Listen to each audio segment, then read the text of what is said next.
Welcome back in, builders. This week we're taking a look at Late Age Pythium, Serpent Cult. The Emerald Empire of Pythium was a splinter empire of the great Empire of Ermor. As dark arts were practiced in the heart of the empire, the stars warned the theurgs of Pythia to flee the impending doom. They led Pythia away from the falling empire and formed an imperial theocracy under their wise rule. As Ermor slowly crumbled, the Emerald Empire struggled to keep the old Ermoran provinces under their rule. From these provinces came strange cults with foreign beliefs. Just as Ermor was seduced by the Successian cults of death, the Pythians were fascinated by the exotic practices of the lizardmen.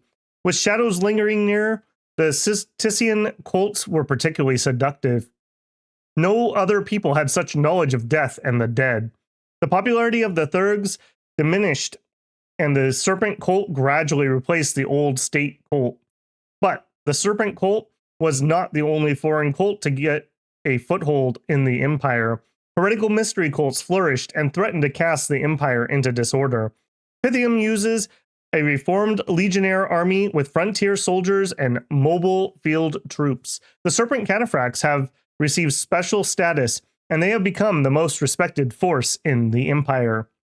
So as a successor nation to Ermor, you are going to see a lot of things such as the gladiators and the legionnaire troops, the standard bearers, and also some additions that are pretty decent. For national features, we are humans, and I'm going to say and hydras. Our military is heavy legionnaires, sacred serpent cataphracts, gladiators, and sacred hydras. For magic, we have access to weak mages of all paths with stronger mages of nature. Our priests are weak. We do have a cap-only priest level 2. And we have heretical mystics who lower domain. This can be a danger. We have some heretics. We have some rituals that eat up candles. Something to take note. We have a bless bonus. Our bless gets an additional poison resist plus 10. For scales and blesses, we also get an order limit of +1, and we build standard forts of the era. Overall, we have a pretty good mix here with maybe mages a bit on the weak side, although maybe the wide pathing is of some value to you. For sites, we have 3. We have the Imperial Capital. This allows us to get our cataphracts. We have the Temple of the Spheres. This is the theurgs and the 1 Astral Pearl. And we have the Sacred Swamp, which is 3 nature gems and allows us to get our hydras and the Serpent Priest. Overall, an okay amount of gems, definitely leaning pretty hard into the nature gems. Units and sacreds. We have a quite wide roster, although I don't know if all of these units are going to see particular amounts of use. Starting us up, we have the Militae. This is essentially a militia unit, can be recruited outside forts as well. 8 gold, 9 resources, 5 recruitment points, dirt cheap, only 8 morale, basic human stats. They have a spear that only pokes for 13 damage with only 9 attack, not going to do much. Has a javelin. I'm not a fan of human javelins in the late age. 12 piercing is going to struggle to get most things. Armor, leather cuirass, an iron cap, and a tower shield. Tower shields are still good. Great parry, good protection value. Actually a good enough shield to help against crossbows. Next up, we have the Limit Anne. This can be recruited outside of forts as well. This is human stats again. Morale is up to 9. We have a castle defense bonus of 1. Wielding a length 1 broadsword that does 16 slashing damage. Good to see. Again with a weak javelin. We have armored up. We have 15 protection, which is actually 14 on the body, with a plate cuirass, a legionnaire helmet, and a tower shield.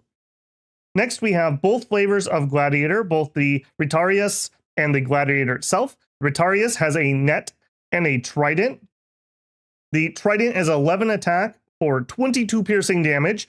Pretty darn nice. And the net is a nice little bonus there. So if you need to fight something that has high defense, you can net them and then stab them. Or if you just need to stab through some heavy armor.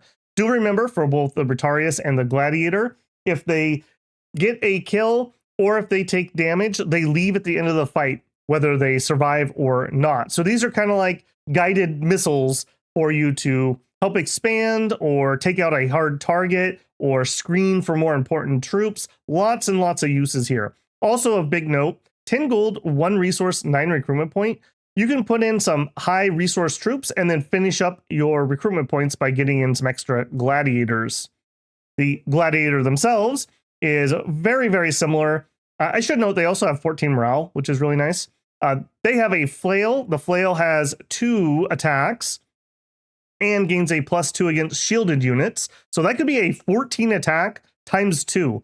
Pretty decent weapon. Better at chaff clearing, better at clearing out light things. Not quite as high damage, not piercing damage, but still totally usable. And 14 attack against shield is kind of nice to have. Next, we have the Limitane Primarii. This can be recruited outside of forts as well. This is kind of our, I'm going to call him our standard troop, I guess. 10 gold, 30 resources, 9 recruitment points. Has a broadsword with an 11 attack. That's quite good. Has a castle defense bonus. Is armored in a plate halberd, a legionary helmet, and a tower shield, giving us 18 protection on the body and 19 on the head.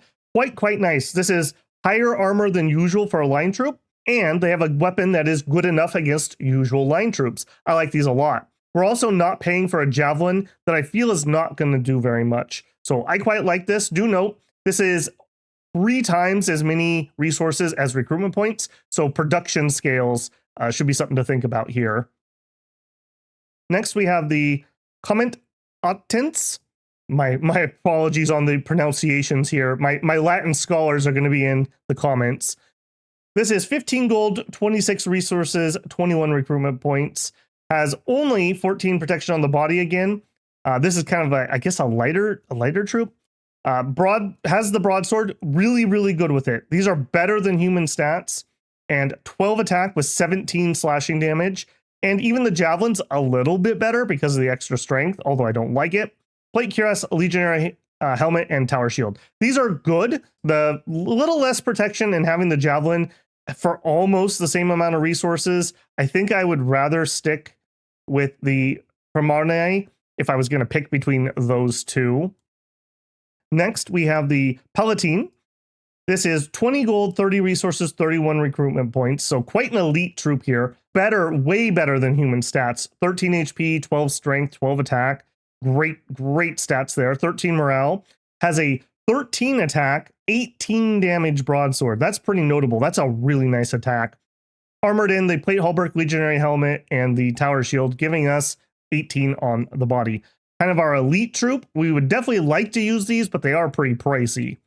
Next, we have 2 variants of standard. We have the normal one, and we have the Liminante one. This is the outside of fort recruit. So this is 15 protection. The other one is also 15 protection. In fact, I think you guys might even be armored the same way. Yeah, you guys are armored the same way. It's a difference between in fort and out of fort recruitment. Do remember that a standard effect gives you +1 morale to the entire unit that you have a standard in. Even if you add 10 standards, you only get +1 to the morale, but you generally want a couple extras because they tend to get killed. Although these ones at least have a javelin, which helps them actually because you don't want them getting into melee combat. They also have the same armor, so that's pretty decent there. Next up, we move into the first sacred unit. We have the Hydra Hatchling. This is a cap only. Hydras are pretty interesting. 35 gold, 1 resource, 15 recruitment points, 25 HP, decent strength and attack. The protection is notably low at only 4. Okay morale, okay magic resistance. We have a lot of traits here. We are sacred. We regen 10, which should give us a +3 regeneration. We are blunt resistant. We are pierce resistant. We are susceptible to fire 10. That is pretty notable, especially on the bigger Hydra, but both of them. We have 25 poison resistance. We're cold-blooded. We can swim. We have swamp survival, recuperation. It is an animal. We have a poison cloud. They are undisciplined and unsurroundable. They have 2 attacks. The lesser heads, which have 2 attacks, have a poison attack on it. And the great head, same thing with a better poison attack. While normally undisciplined is a pretty big problem, we actually have some units that got tight rein. So that is going to be able to be mitigated, which was one of the biggest problems with Hydras before, is it's very hard to get them buffed, and they really like to be buffed up if you're going to have any survivors from combat. Next, we have the Serpent Cataphract. This is a heavy cataphract unit and a decent one. 55 gold, 41 resources, 41 recruitment points. Has 12 hit points for the rider, better than human stats, 12 morale, 10 magic resistance. They are sacred. They have poison resistance of 5, swamp survival, and skilled rider. Unfortunately, they only have a light lance. 12 attack is good, 15 piercing, a little bit subpar. They are armored with the plate halberd, the legionary helmet, and the shield. So decent there, good heavy protection for the rider. And the mount is the armored serpent. Again, pretty decent, 28 HP, a good attack skill, a good strength value. It's only size 4. So if you look here, only size 4, not size 5 cavalry. It is sacred itself, has poison resistance, cold-blooded, swamp survival. It is an animal, it is undisciplined, and it has a smart mount. Its attack is a poison bite.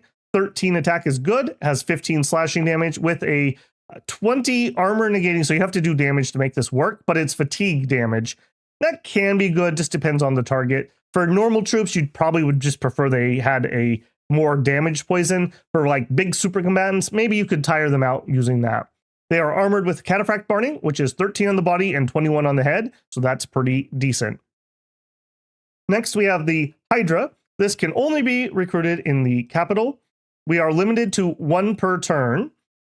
210 gold is pretty expensive, but you're only getting 1 of them, and I do feel that cost is justified here. 80 HP, 16 strength, 15 morale, 14 magic resistance, 8 protection, which is still low, but that's better. It is a sacred, has regeneration, fear 5, blunt resist, pierce resistant, susceptible to fire 10, poison resist 25, cold-blooded, swimming, swamp survival, recuperation, animal, big poison cloud at 8, undisciplined, and unsurroundable. This thing has a bajillion heads, 4 lesser heads, which each have that weak poison, and the great head, which has the strong poison. All these have good attack values, 14 for the lesser, 15 for the big one. Unfortunately, 13 pierce damage is a little on the low side, 16 for the greater head's better, but you're going to rely on this a lot less because you're going to have that poison cloud to help clear things out for you. Overall, maybe it's a bit of a trap. I think you have to be very careful if you're going to use your hydras, especially alongside other troops, but I do feel it's very strong. You force people basically to deal with poison just by having this unit available. And if they choose not to do it, you can absolutely decimate armies relatively quickly. Even if you lose the hydras, you will poison out most human troops with the level of poison that these guys are able to put out. Next, we have the Limitane Solaris. This can be recruited in non-fort provinces. This one has fire resistance 5, castle defense 1, costs 14 gold, 26 resources, 18 recruitment points, slightly better than human stats, has the broadsword and javelin, has the decent protective stuff with the plate cuirass. Overall, these are nice in that they have fire resistance and castle defense bonus, and they are non-fort recruits. That's pretty nice. In most provinces, you can get between maybe 1 and 3 non-fort recruits. So I do think this is a nation that likes to do that. Yeah, it sucks you have to go around and collect everything. It's almost like playing free spawn nations, but these are quality troops. And, you know, if you have 5 provinces, each producing 2 guys, that's an extra 10 recruits every turn. That can really add up quite quickly. Next, we have the Premani Solaris. This is, again, very similar, has fire resistance and the castle defense bonus, has the strong armor, no javelin, which I actually don't like on this nation, so I'm glad to see that. 18 gold, 30 resources, 27 recruitment points. Quite good, but just remember, 30 resources is quite a bit for a non-fort province. So while you'll have some good places where you maybe can get 5 or 6 of them, most places you're not going to get that many non-fort recruits. Overall, I would say that the lineup here is quite good. We have standards, we have quality troops, we have some light, cheaper troops, we have gladiators who are still just as good as they've always been. We have some kind of technical pieces with the hydras. We have a kind of the lower end of the good cavalry, I would say. His attack is just too low, but he's all right. I think he's definitely usable depending on what bless you're getting. And we have some strong non-fort recruit options. Overall, pretty good lineup here, I would say. Heroes, commanders, and prophet. We have quite a long commander line here. For heroes, we have 3. We have the Master of Games. This is the like special gladiator guy. When we did Middle Age Pythium, I was like so like, oh, I'm gonna have this cool gladiator, and we literally never got the arena event, which really sucked. Because this guy's kind of interesting. This is a multi-recruit, I believe. I don't think this is just a specific guy. He has a broadsword and a short sword. He has ambidextrous 2 and a heroic ability. This one is heroic attack. I don't know if they all have that. Wearing a hoplite helmet and a plate cuirass, and he comes with 2 gladiators at his side. In the arena, that's incredibly powerful. You have 1 of each type, so you'll get a net, you'll get 2 attacks off this guy, you'll get 2 attacks off of him, and you'll get an attack off the actual gladiator. Pretty ridiculous. Will you die to giants? Yeah, probably still, but it's cool. It's very cool, if nothing else. Next, we have the Pontifex Serpentis. This is a Water 2, Nature 3, Priest level 3. Has Poison Resist 20, Tight Rain, and Temple Trainer. We're going to have a few guys who have Temple Trainer. It brings in the lesser hydras. Do remember you can only have 1 Temple Trainer per temple, so you probably want to use one of the cheapest guys who can do it if you want to bring in hydras. I don't know if that's worthwhile, but food for thought there. He has a magic snake staff and an iron cap for some reason. He's fine. Good nature and good water, so quite easy for him to get into, say, something like Foul Vapors. Finally, we have Hero. This is an old Serpent Lord. He's sacred, poison resistance, and he is actually old. Has 100 leadership. He's fine. Just to point out, the Hydra Hatchling is 35 gold for a recruit. Is it worth it to do the temple training? Maybe. I mean, you could get non-cap sacreds that way. Maybe. Food for thought either way on that. Jumping into the commander line here, we have a normal scout. Nothing special here. Good to have a scout. We have a serpent assassin. We have a sacred assassin. Now, if you haven't noted it, we have hydras. We have the heavy cav, and we have sacred mages, and we have a sacred assassin. They kind of all want different things. So just when you're designing your bless, either pick one and be really good at it, or try to pick something that's maybe a little more generic that everyone can take advantage of. Just food for thought on that. 105 gold, 1 resource, 2 recruitment points. This is not a cap only. Has sacred, of course, has poison resistance 15, 60 stealth, patrol bonus 25, assassin 2, and can scale walls. Scaling walls means you can assassinate people while a fort is under siege. Very powerful ability there. He has a Serpent Chris, which is a 15 attack, piercing magic, death poison weapon. So basically hit most things, they will die. Has no armor for himself, so 0 protection and only 14 defense. These guys would sure like some defense maybe on their bless, or quickness even, but those aren't particularly great on some of our other things. I guess quickness could be kind of interesting with the hydras. Next up, we have the Centurion. Can be recruited outside of forts as well. This is a 100 leadership guy. He has a legionary helmet and a plate cuirass and a broadsword. Perfectly acceptable guy. He would sure like a shield, I would say, but otherwise he's slightly above human stats for a decent price. He's a perfectly fine leader. Next, we have the Tribuni. This is a better leader, has 100 leadership, has inspiring leader. So you're going to get 1 for the 100 and an additional 1 for the inspirational. Has the broadsword, which he's quite good at, legionary helmet, plate halberd, and a tower shield. All good armor pieces there. Still 1 recruitment point, although he's a little bit more expensive. Overall, I do like this guy. Do note he is not a recruit anywhere though. Next, we have the Magister Militum. This is an old dude who has 150 leadership, so you get a +2. I don't think I would get this guy. He's 2 recruitment points. He's more expensive. I'm just not seeing it. If I was going to get a good guy, I'd get the Tribuni. He has the same amount of bonus because of inspirational, so I'm not sure what his point is. Next, we have Battle Deacon. This is our just standard priest. He's priest level 1. He's sacred. He has an innate 5 poison resistance, wielding a mace, legionary bronze helmet, and a plate cuirass. He's fine as a regular priest for blessing. Next, Serpent Acolyte. This is a nature 1, priest level 1. 7 research for 40 gold per turn is pretty efficient. Has 5 poison resistance. Has the supply bonus because of the nature magic. Has tight rain. So this is our first tight rain unit. Yes, they're not going to give your hydras a ton of morale bonus, but just the fact that you can do hold an attack closest or hold an attack rear means that you can get multiple rounds of buffing them before they zoom off. Hydras would really appreciate that.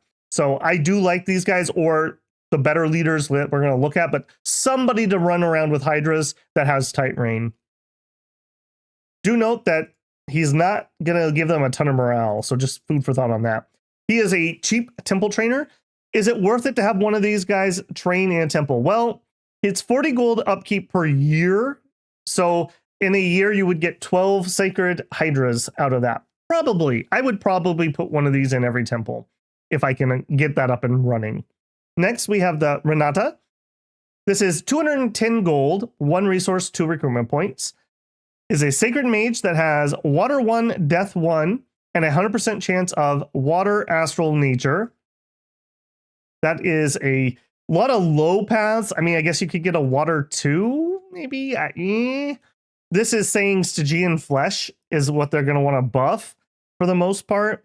They are 84 gold per year for 11 research, so still efficient and a little faster because you're going to recruit one of these with 2 points, just like you would recruit one of these for 2 points. But you end up getting 4 more research out of her. So if you're just going for raw research, she's better. Next, we have the Renatas. This is, again, 210 gold, 2 recruitment points. Same pathing with the water and death, and then has astral death nature. So you could get a death 2 here. Death 2 could be interesting for some skilly spam, maybe. I'm not super in love with it. Again, note another sacred mage. So everything we've looked at so far has been sacred. So maybe a mage bless, although these aren't stellar mages, if I'm being honest. Serpent Lord, this is our cap-only sacred leader. He's basically the same guy as the troops. Only 50 leadership, unfortunately. So no formations, no bonus morale. He's fine. I do think that these could be used as like really light, like army thugs. They definitely need a better weapon, though. Definitely need a better weapon. At least for him, he has 16 damage instead of the, you guys have 15 damage. So that is at least something to be said there. And he's quite good with that attack. Next, we have the Theurg. This can be cap only. This is an astral 1, priest 1, and 100% chance of air, water, or astral. 190 gold gets you 9 research. So again, kind of like all in that efficiency area, depending on what flavor you want. I like to get these guys because we can, if nothing else, do body ethereal hydras or body ethereal on our quite strong tower shield wielding troops. So I really, really like that. Do note they also still have Grand Communicant. This is similar to Middle Age, where these guys can join in with the person who is casting a ritual spell and make it harder to dispel for a world spell. Yeah, these guys are fine. Do note these are cap only. Next, we have the Serpent Priest. This is again a cap only. Water 1, Nature 2, Priest level 2, and a 110% chance of Water, Astral, Death, Nature. Overall, this is again a really good chassis to Foul Vapor on. I do think we're a nation that probably wants to try to get that up and running. Gonna need a little research though for some poison, extra poison protection, etc., etc. And in multiplayer, at least, if you're playing Pythium, people should know that you're going to do poison. So that value is, I don't know, but he's good at doing that at least. 370 gold is a little pricey, but this isn't terrible. We also have some other national spells that he can cast quite well. And he's 148 gold per year. So not too bad on that front. 13 research. So not quite efficient, but you're not really getting a cap only guy for that. He's not sold to recruit. I will note that. Has 15 poison resistance, tight rain again, and 50 leadership with tight rain could be useful. You don't at least get the -1, and has temple trainer. I would use the cheaper people to do your temple training, not the expensive mage. Next, we have some weird ones. We have the Heliodromus. This can be recruited in non-fort provinces, so you just need a lab for this guy. 125 gold. He has 2 recruitment points, so he'll be slow to recruit outside because he has to be outside of fort. For that, 100 upkeep per year gets you 7 research. He has fire 1 and a 100% chance of fire and nature. So you could get a fire 2, which would be usable. 7 research, has fire resistance. He's a heretic 2. That's a pretty powerful amount of heretic. That's going to eat up a lot of candles if he's around. He has firepower. I don't know how useful that is, and he's an inept researcher. Next, we have the Misties. This is a nature 1 with a 10% chance of earth, nature, and glamour. Don't count on those paths, but maybe you could get lucky. Only 5 research for 44 gold. 55 gold to recruit one. She's only 1 recruitment point though. I think if you're kind of poor but you want more research, you could do worse than this. She's still on the efficiency line. Giving her an Alquill and her Homunculi would be pretty good for just a very, very cheap chassis to hold those and do some research. And the fact that every province you own could have a lab and pumping one of these out per turn could be interesting. Combat-wise, Nature 1 isn't the worst either. You can eagle-eyes yourself and then Vine Arrow or Web or whatever else you're doing could be something of interest. Next, we have a Reveler. Again, a Nature 1 with a 20% chance of getting Nature or Blood. 3 research. I think that's one of the worst researches in the game. For 56 gold is horribly inefficient. It's a Heretic 3. Absolutely terrible. Inept researcher is what's causing that, and he causes 2 unrest. Overall, this guy, I believe he's needed for one of our national spells to be cast specifically, but outside of that, unless I'm just trying to use him for the heretic offensively, I'm not in love with this guy. Next, we have a Leo. This is 110 gold, 22 resources, 1 recruitment point. You get a Fire 1 with a 10% chance of nature. So 88 gold per year for 5 research, not efficient. Fire resistance 5, heretic 1, does have firepower. That could be interesting. He can self-cast Fire Shield, if nothing else. And if you're in like Heat 2 or 3, his stats are actually kind of boss on that. That wouldn't be terrible. Again, just kind of like a light army thug, maybe. He gets like a Mace of Eruption and like a shield and go to town with that. That could be a thing. He'll have Fire Shield. He has better than human HP. Maybe. Could be a thing. Finally, we have the Epoptes. This is a 155 gold, 2 recruitment points. Also, this is still non-fort provinces. Nature 1 and a 100% chance of Earth, Nature, Glamour. So now we have our Earth and Glamour access. 10% chance for an extra Nature. 124 gold upkeep for 7 research is not very good. Heretic 2 is a disease healer. That's kind of nice to have. If nothing else, just one of these just to wipe out some diseases that you pick up could be kind of handy. Yeah, it's fine. It's not terrible. So as you can see here, lots of magic access at very low amounts. I think the most we can really hope for is on the Serpent Priest, and the highest he could reasonably get would be Nature 3. Beyond that, we're looking at a couple 2s and a lot of just kind of multi-path stuff. So really think about what you're going to be able to cast with those mages. We do have good astral access, but it's kind of cap only. So keep that in mind. Our nature is probably our strongest path, although we do have, again, a smattering of kind of everything. Who would I make my prophet? I think ideally I would either go with a Serpent Lord or a Tribuni, just because they are the most defensive options. The movement on a Serpent Lord is 14, the Tribuni is 16, so he's actually a little bit quicker. Could be a deciding factor. You could make an assassin your prophet. That, I know some people really like that, and I do like that more than a scout, because at least you could assassinate with him. That could be kind of interesting. None of our heretics have stealth, unfortunately, nor are they sacred, so we can't do obscure. So we can't do any of those little tricks on that. Overall, a pretty good lineup. We have some good leaders. We have some like really light army thugs is what I would call them. Moving towards nature and maybe foul vapors being kind of some of our bigger spells from this lineup. As for national spells, we actually have quite a few national spells. Starting us off in Conjuration, we have Pride of Lions at Conj 3 for 9 nature gems. we can natively cast it with a nature 2. You get 15 plus lions. They have 50% dark vision to help you expand underground. That's about the most I can say about that.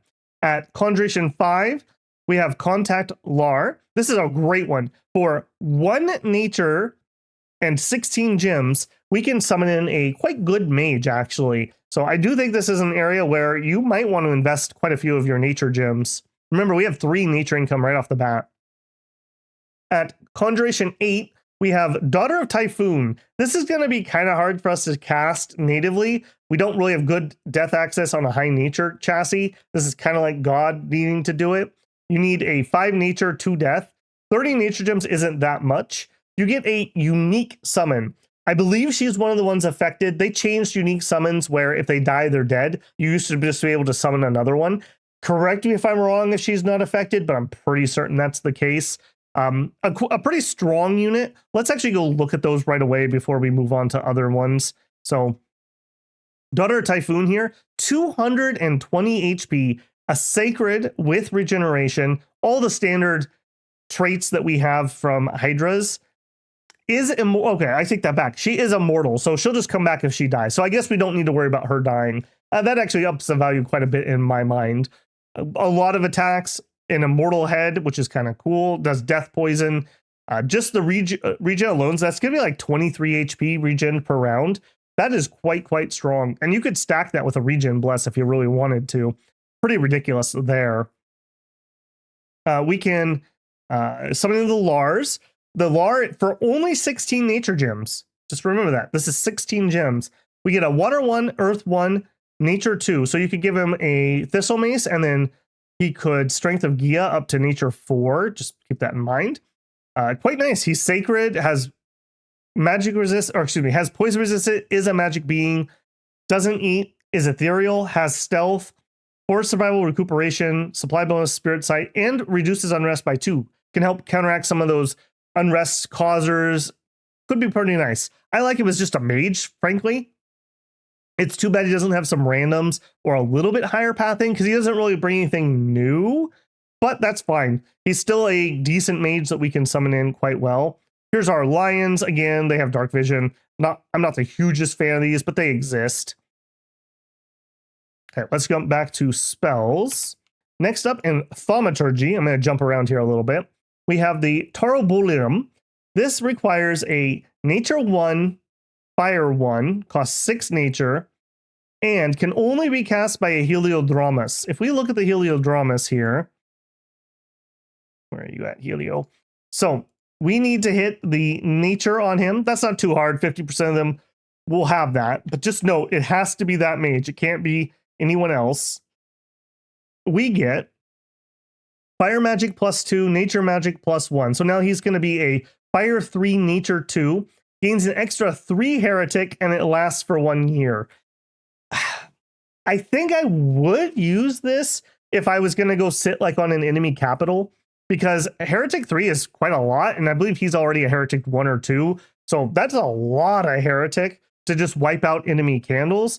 But beyond that, while this is nice, it only lasts a year, so you're going to be constantly having to fiddle with this.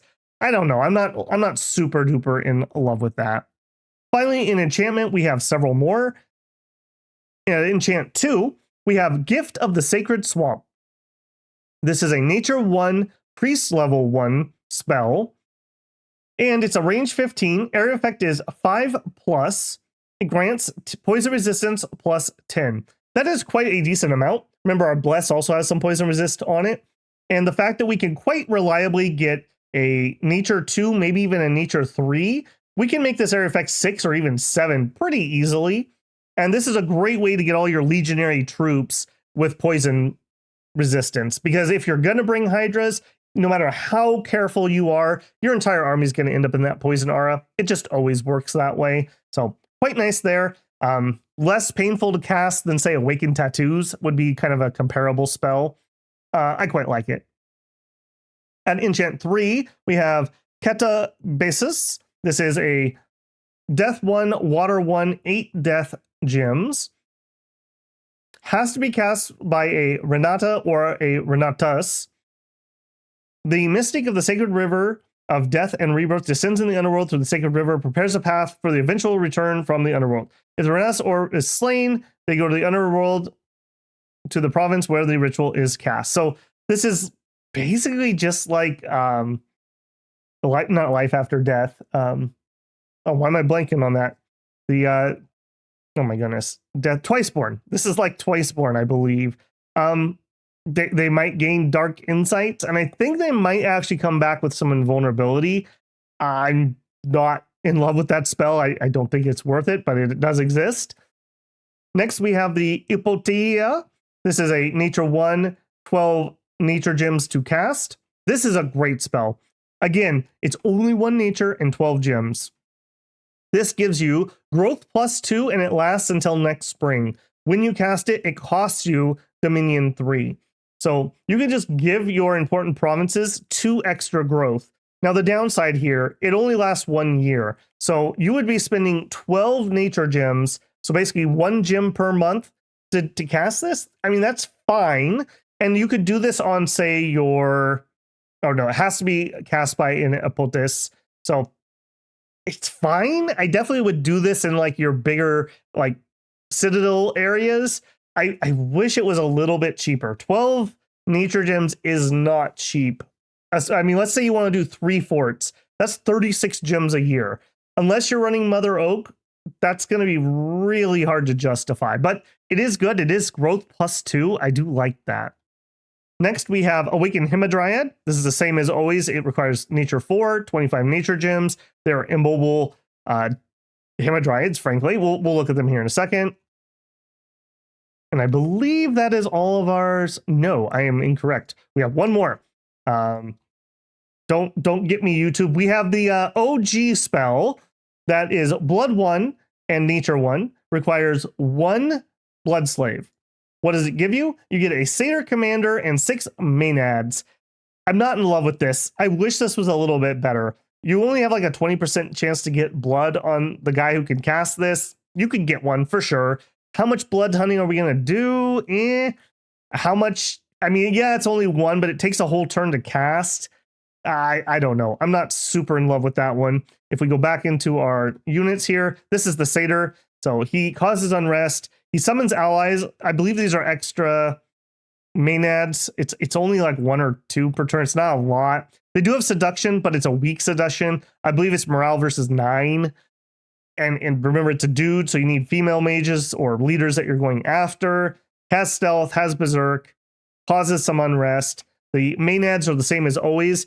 Naked ladies who go berserk. They are undisciplined. Now, you can use tight rein and keep them with like a hold and attack rear or something. That makes them a little more valuable, but 10 attack with a 10 slash, I don't know. I'm not jumping for joy.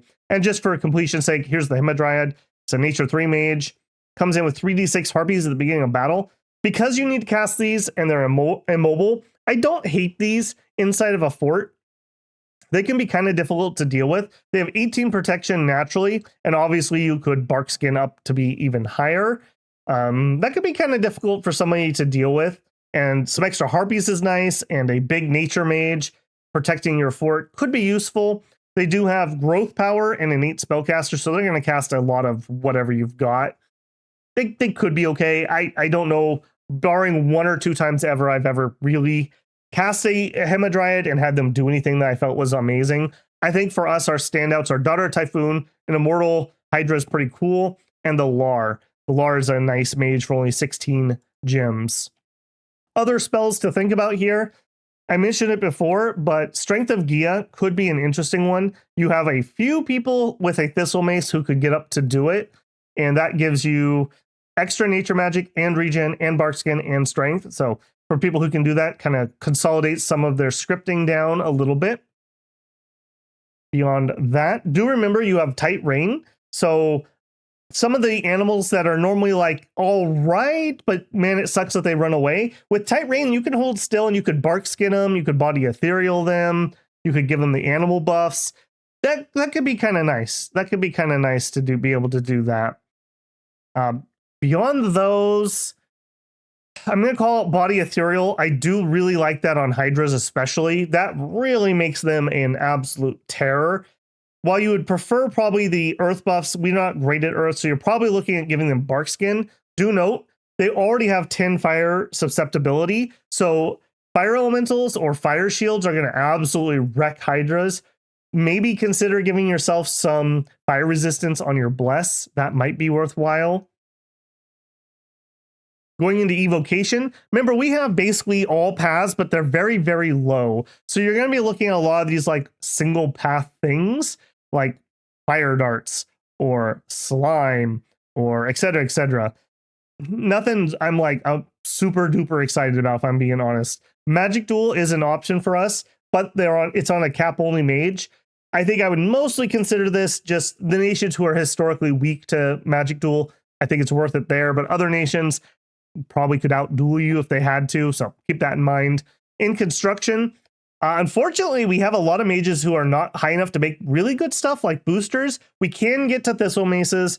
We can do Jars of Fire. A Jar of Fire would let you do Phoenix Power on your Fire 1 mages, making them Fire 2. Much more usable at Fire 2 than 1, so I think that's a pretty good use of gems. Beyond that, though, some light thud gear is about all you're going to get out of that. And research items, because we can get homunculi and we can get owl quills are the two that pop into my head as kind of low-hanging fruit. We could get some quite strong research with that out of fort mage recruitment plus those. In enchantment, I think we really would like Gift of the Sacred Swamp, but beyond that, again, just the low-level stuff is what you're mostly going to be able to cast, and you're going to really struggle to do any of the higher-end magic. I will say that communions, while we don't have astral on all of our mages, we have it on a few, so communioning up and being able to do something stronger would be pretty nice. And finally, foul vapors.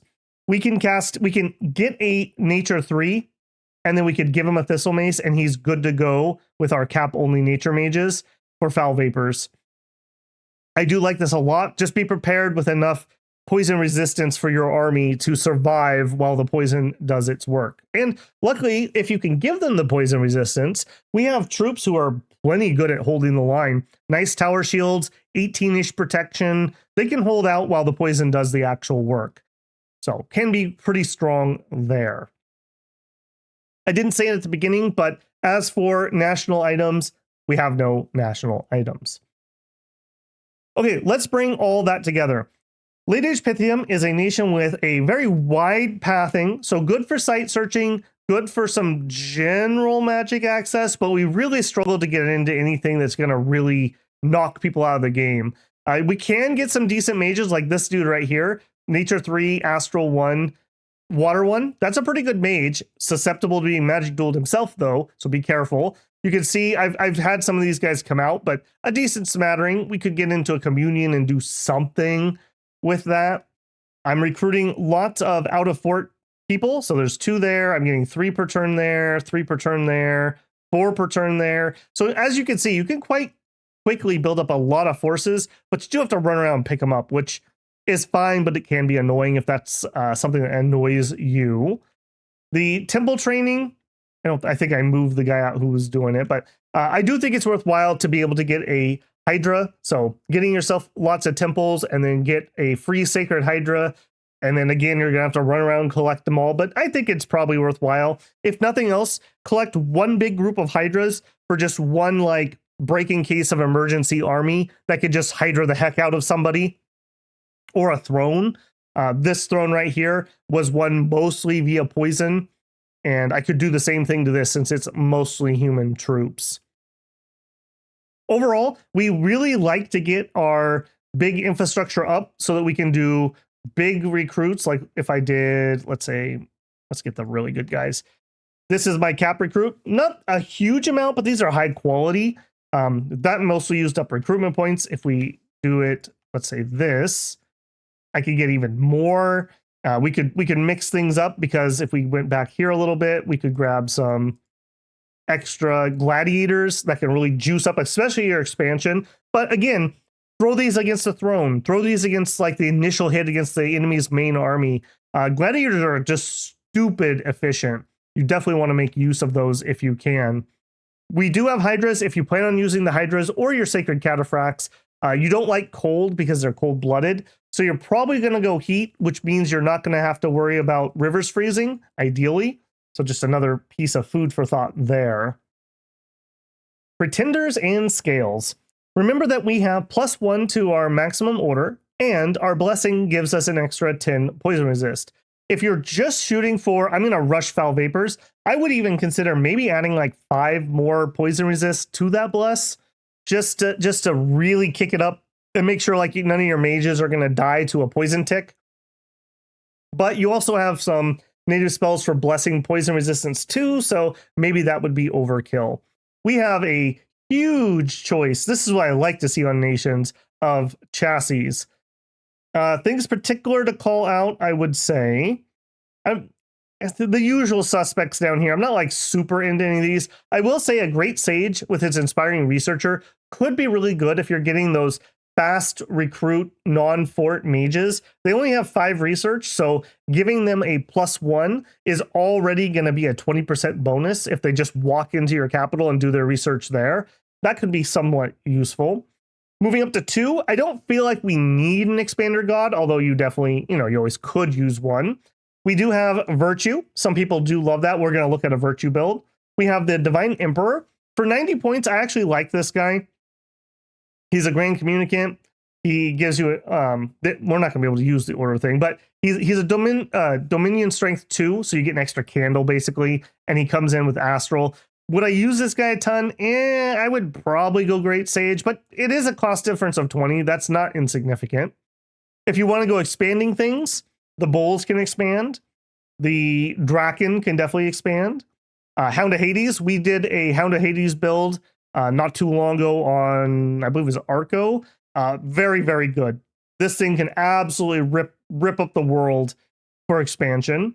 We do have access to the Eldest Cyclops if you want a crafter. We have the Gorgons. Some people really like those. The Man-Eater can expand if you want. Dave is an amazing one. If I took Dave here, I would be maybe thinking it would be a bit of a stretch, but I think this would be my Hydra person. Could I get regen? And then we're going to need a few extra points because I would want fire resistance. Yeah, something like that. And then we're going to need some candles. Well, really hot. And then, I don't know, like Death 1, Misfortune 1, something like this. This is a little bit painful, but this would be like a really good Hydra Bless. The extra regen makes them regen 20% of their HP, and then we're knocking off their fire susceptibility, so you don't have to worry about that. I'm not in love with this, but you could do this. And in this case, maybe Dave isn't expanding himself. Maybe you go dormant. Maybe I think he loses a lot of value in that case. Beyond him, Myrmikillian, again, just a perfectly fine expander. Hard skin, and then I think you need 2 fire to pay for that, and then he can fire shield himself. When he goes berserk, he's going to be really, really hard to damage. And yeah, he eats a little bit of pop, but you can afford it in late age. It's not too bad. Going up to Titans, we have a lot of the good Titans that people like. We have the Great Archon. We do have the Titan of the Forge. Titan of the Underworld if you want to do invisible assassin shenanigans. That's kind of a meme thing, but you can do it. If you want to do a Blood Bless of some sort, Lord of the Wilds is here. Enchanted Blood is just a good cheapie. The Blood Surge is also, because we have so many attacks on our Hydras, would be pretty good for them, and it would help our Cataphracts if you want to use them. They could get a kill with the charge and then use that extra strength to continue on. Titan of War and Wisdom. This is a pretty decent fighter chassis. We're going to look at a Titan of Growth. Net of the Moon. If you just want one big astral thing, you can get it as cheap as you can. He is a very good researcher and inspiring researcher. So, like, I'm trying to think what I would take here. Can't be Misfortune, or can't be Fate Weaving because he... Well, no, I guess you could go Fate Weaving. We can still get to -1. So he could be interesting. The Netter of Many Names. Again, I like this chassis, but I never seem to use it. Her big thing is she's a Titan with a new magic path cost of only 20. I'm sure there's something there.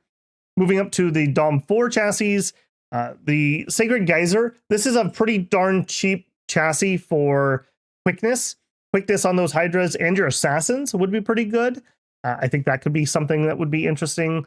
We could do a Bronze Colossus. I would probably take him as dormant and have him protect you against like a rush if you're worried about that. Blood Fountain, again, if you wanted to do like a cheapy, maybe non-incarnate Blood Bless, that would be a good chassis there. We also have the Oracle, again, maybe a quickness chassis. Let's take a look at a couple builds that I did. All right, things that I built. I have Earthen Shrine and I have Mother Nature. These are the same build using two different chassis. I actually think I like Mother Nature more. The difference being you can get Dom 6 versus Dom 5. The builds are otherwise the same. What I like about this is, yeah, we're coming in at dormant, but with Hardskin and Berserker, this is going to make your big hydras very scary. They have 8 protection normally. With Hardskin, that's 5, Berserker's 2 more. That takes you up to 15 protection. Plus, you could buff that a little bit higher with some point buffing. The Berserker makes it so that your hydras aren't going to flee into your own army, while either you're still getting your poison resistant buffs up, or if you just don't have poison resistant buffs. And just that extra Berserk is kind of nice. The Berserk is also good on your assassins. A lot of times assassins take like one hit and run away. This is just one of us isn't leaving here today for that. Beyond that, she also is just a mobile. She can do a big nature search. She can do big earth search. She can cast Mother Oak. She can cast Gift of Health. She could do Riches from Beneath, Deep Blood, Well. Good ritual spells here, I would say. The Dominion, or the Scales, I would say you could go with one less order. I don't think you need the 2, and you could pump something else up a little bit. But overall, I felt that this was a pretty decent balance for Scales. And our troops are good enough that we can expand without having her awake. And this gives you a decent Titan. She could do big protection buffs, would be her big thing for armies later on. So she gets out, does some site searching, casts a couple globals, you armor her up, and then she can do big nature like army regen, or just big bark skin, or big stone skin, etc., etc. Also, she could do the armor buffs from construction, which we otherwise wouldn't really be able to cast. That would be really nice. We have lots of high protection troops with lots of gear on. That would be pretty good. Next, we have Abrux. This is a great Archon. Again, dormant. He went with Hardskin and Fire Resistant. So again, kind of a Hydra Bless here. I did take only the one order. 3 Fire, 6 Earth, 4 Astral. He is more of a, again, kind of a utility pick. He could do the Alchemist. I do like Alchemist, although I don't love it on this chassis. I wish we just had a Dom 1 Alchemist available. Inspiring Researcher 2, again, trying to make advantage of those Recruit Anywhere researchers could be kind of nice. And he's an okay fighter. And again, just bring some higher magic to some of our fights. Finally, we have Brazil. This is just an Air Shield Bless. Air Shield is quite nice for all of our Sacreds, but the Hydras especially are vulnerable to crossbow fire. This would help them out a ton. For him, generally speaking, you're going to want to Personal Mist form and get Fire Shield up for his expansion. He is invulnerability 25, but he only has 39 HP. I'm always so bloody nervous with this guy. Yeah, he does have Awe 5, shock resist and fire resistance, but man, that makes me really, really nervous. You also have 10 poison resistance natively. Just remember that all these blesses. He's fine. Again, he brings in some magic that we don't have high, so he could do like Arrow Fend for your army. He could do Army Flight. He could do Army of Fog. All kind of nice things that we can't do natively that are really nice, good troops would really appreciate. So again, bringing in some variety. So I think from all these builds, I think the main takeaway for me is I kind of want someone big enough to do a global or do some big battlefield spells, because we can't really do that beyond maybe Foul Vapors. It's kind of like our one big spell that we can kind of reach easily with our native mages. In conclusion, Late Age Pythium is a pretty decent nation. We lack like strong magic, but we have a good variety of magic. I wish we had a few more things that could relatively reliably get up to 2 in their path. 2 is kind of where most magic paths have something really good that they can do. We have something interesting. The hydras are really, really cool. I don't know if they're the best thing. I feel like they can be a little bit of a noob trap, but they're really cool, so I will probably use them. The cataphracts are kind of the lower end of okay cavalry.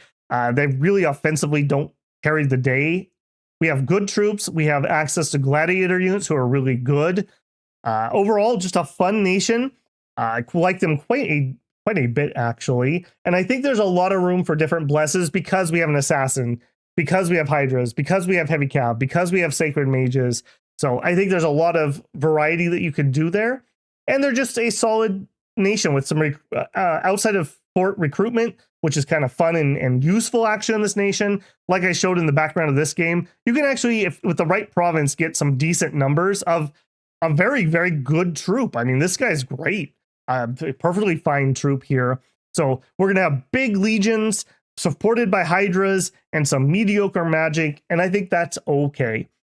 Fun nation. A very flavorful and fun to me. I know this is a lot of people's, maybe not their favorite nation, but I think a lot of people just enjoy them.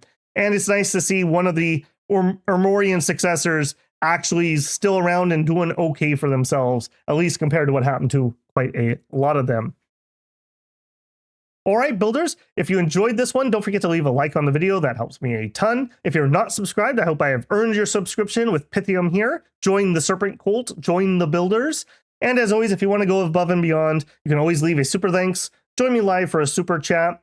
Consider becoming a Patreon or a member here on YouTube. Both of the last two can connect their Discord up and get into the file channel where you can grab things like the Dominion Island maps that we've played a few times on channel.